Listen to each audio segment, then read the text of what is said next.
अस्सल पारंपरिक खानदेशी पद्धतीने घोटलेल्या वांग्याची भाजी आणि त्यासोबत खमंग खुसखुशीत बट्टी कशी तयार करायची ते आज आपण बघणार आहोत।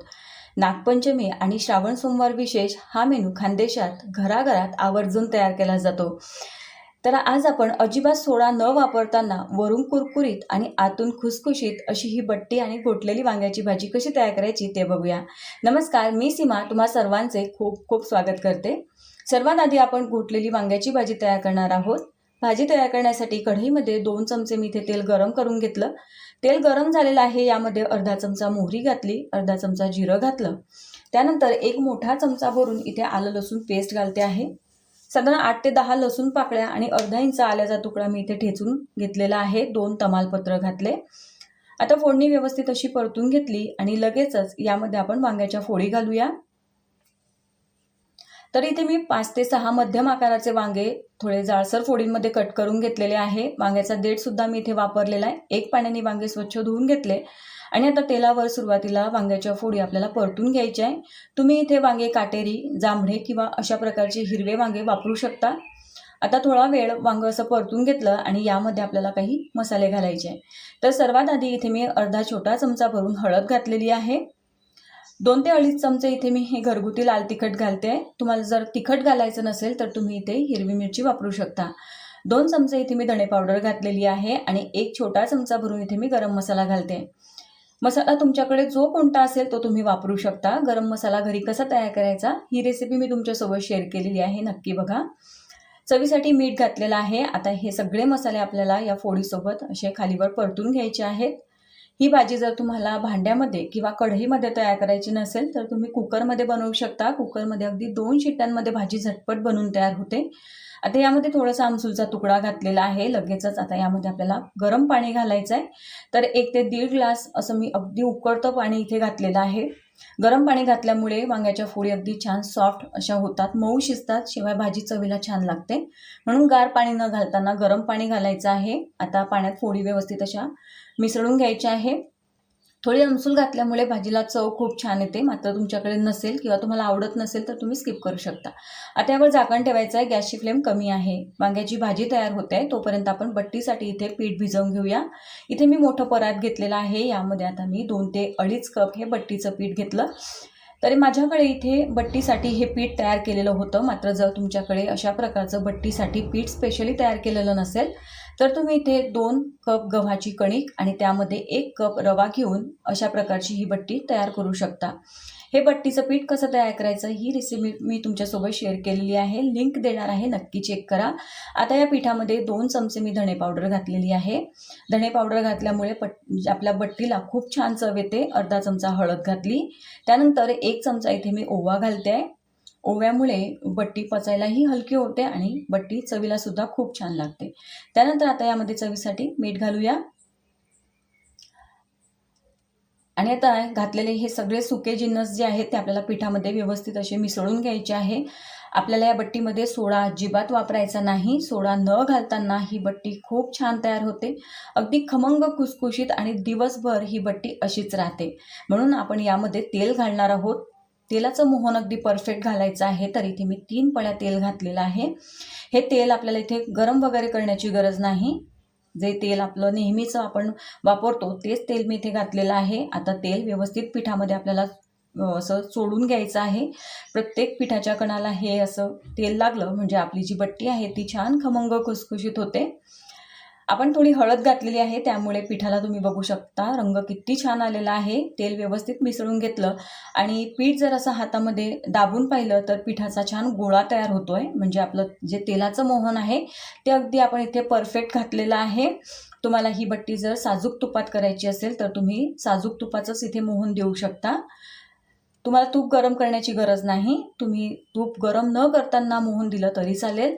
आता यामध्ये थोडं पाणी घालून आपल्याला हे पीठ व्यवस्थित असं घट्ट मळून घ्यायचं आहे। हे पीठ थोडंसं जाडसर असतं, रवाळ असतं, त्यामुळे सुरुवातीला जरी पीठ सैल वाटत असलं तरी ते फुलत जातं आणि अगदी बरोबर भिजलं जातं। त्यामुळे सुरुवातीला खूप जास्त घट्ट पीठ भिजवायचं नाही किंवा खूप जास्त सैल सुद्धा भिजवायचं नाही। पीठ आता भिजवून झालंय। यामध्ये थोडंसं तेल घातलं आणि तेलावर हा पिठाचा गोळा व्यवस्थित असा मी मळून घेतला। अगदीच तुम्ही हे पीठ जर घट्ट भिजवून घेतलं तर मग आपण जेव्हा याचे गोळे तयार करतो ते गोळे व्यवस्थित तयार होत नाही, त्याला भेगा पडतात, क्रॅक जातात. म्हणून थोडंसं मऊ असं हे पीठ आपल्याला भिजवून घ्यायचं आहे. पीठ भिजवून घेतल्यानंतर त्याचे समान इथे मी 3 गोळे करून घेतले आणि आता हे गोळे आपल्याला व्यवस्थित असे आकार देऊन घ्यायचा आहे. तुम्हाला हवे तसे तुम्ही गोळे तयार करून घेऊ शकता. गोल किंवा मग असे थोडे लांब आकाराचे करून घेतले तरी चालतील. आता इथे मी गोल आकारामध्ये हे गोळे तयार करून घेतले. हे बघा, तिघही गोळे इथे तयार करून घेतलेले आहे. आता या गोळ्यांवर थोडंसं तेल घातलेलं आहे आणि तेलावर हे गोळे असे फिरवून घ्यायचे.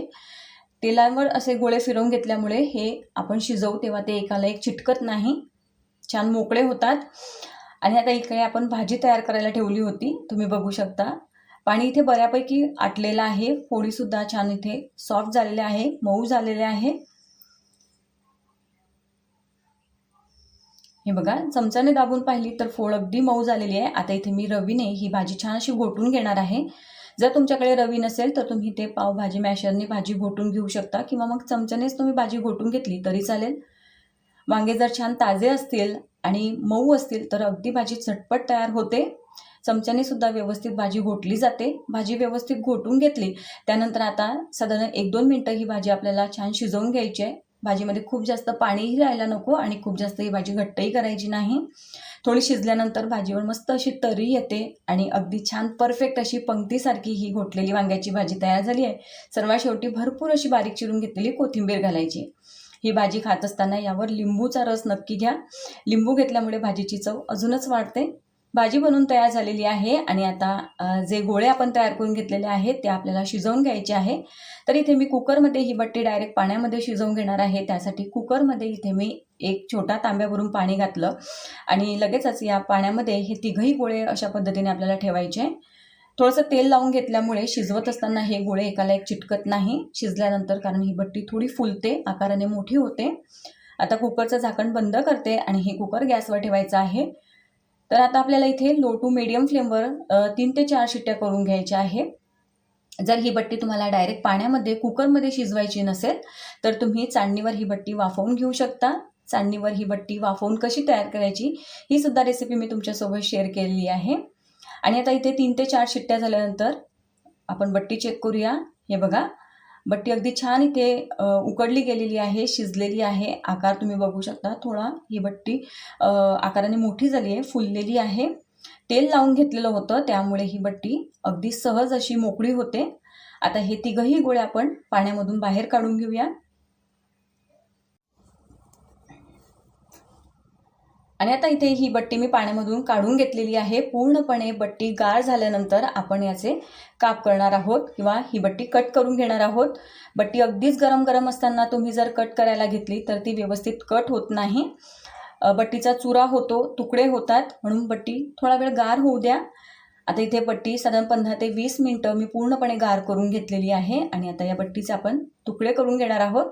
तर तुकडे करत असताना तुम्हाला हवे तसे तुकडे तुम्ही इथे करून घेऊ शकता, गोल आकारामध्ये किंवा मग थोडेसे त्रिकोण आकारामध्ये.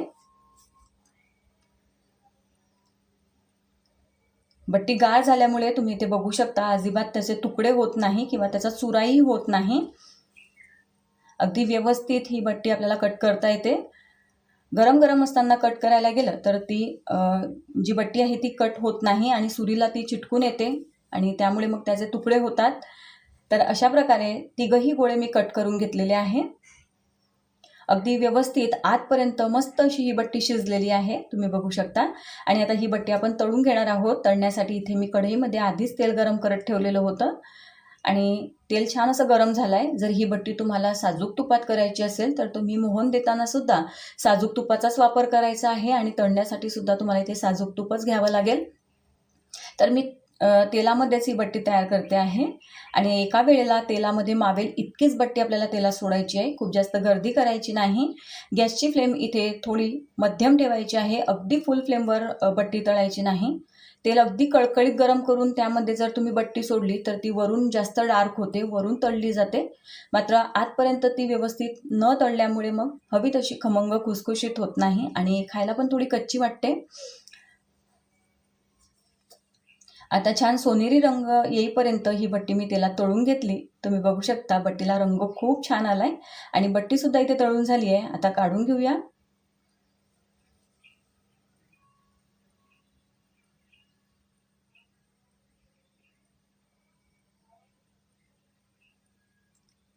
आणि आता याच पद्धतीने राहिलेली बट्टीसुद्धा आपण इथे तळून घेणार आहोत. तर तेलामध्ये जो काही थोडा चुरा आहे बट्टीचा हा आपण असा काढून घेणार आहोत, म्हणजे तो जास्त जळणार नाही आणि तेल जास्त असं खराब होणार नाही. आणि अशा प्रकारे राहिलेली बट्टीसुद्धा इथे मी मंद आचेवर तळून घेणार आहे. अजिबात सोडा न वापरताना ही बट्टी छान खमंग खुसखुशीत होते. अगदी दिवसभर ही बट्टी अशीच राहते. 3 दिवस तरी ही बट्टी अजिबात खराब होत नाही. त्यामुळे लांबच्या प्रवासामध्ये सुद्धा तुम्ही बट्टी बनवून घेऊन जाऊ शकता. बऱ्याच वेळा बट्टी खुसखुशीत व्हावी म्हणून आपण सोडा वापरतो आणि सोडा जास्त झाला तर बट्टी लाल होते, चवीला छान लागत नाही आणि तेलकटसुद्धा होते. आता इथे बट्टी तळून झाली आहे. एक पीस तुम्हाला इथे मी तोडूनसुद्धा दाखवते. हे बघा किती खुसखुशीत अशी ही बट्टी बनवून तयार झालेली आहे. अजूनसुद्धा बट्टी गरम आहे. पूर्णपणे गार झाल्यावर ही अधिकच खुसखुशीत तयार होते. अशा प्रकारे बट्टी चुरून यामध्ये तुम्ही वरण आणि त्यावर छान अशी साजूक तुपाची धार घेऊन ही बट्टी वरणासोबत खाऊ शकता. तोंडी लावायला अर्थातच छान अशी घोटलेली वांग्याची भाजी घ्या. वांग्याच्या भाजीसोबत ही बट्टी खाण्यासाठी सुद्धा खूप छान लागते. तर श्रावण सोमवारचा उपवास सोडण्यासाठी किंवा मग नागपंचमीला आपल्याकडे तवा ठेवत नाही, त्या दिवशी पोळ्या करत नाही, म्हणून असा हा अस्सल खानदेशी पारंपरिक मेनू तुम्ही नक्की बनवून बघा. रेसिपी आवडली असेल तर एक लाईक नक्की करा. व्हिडिओला जास्तीत जास्त शेअर करा आणि सबस्क्राईब करायला विसरू नका. पुन्हा भेटू. Bye bye.